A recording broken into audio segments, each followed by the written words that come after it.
بسم اللہ الرحمن الرحیم۔ السلام علیکم ورحمۃ اللہ وبرکاتہ۔ ریح کے مریض کا اعتکاف میں بیٹھنا۔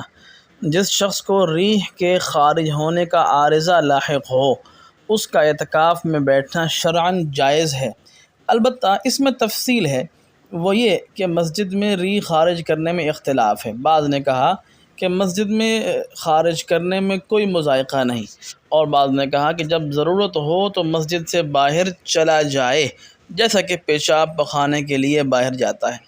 اس لیے ریح خارج کرنے کے لیے بھی مسجد سے باہر جانا معتکف کے لیے جائز ہے، اور جب دونوں طرف گنجائش ہے تو حسب موقع دونوں قولوں پر عمل کی گنجائش ہے، یعنی جب مسجد میں ریح خارج کرنے سے لوگوں کو ایذا کا احتمال ہو تو باہر چلا جائے، اور جب بار بار باہر جانے سے وقت دقت ہو تو باہر نہ جانا بھی جائز ہے۔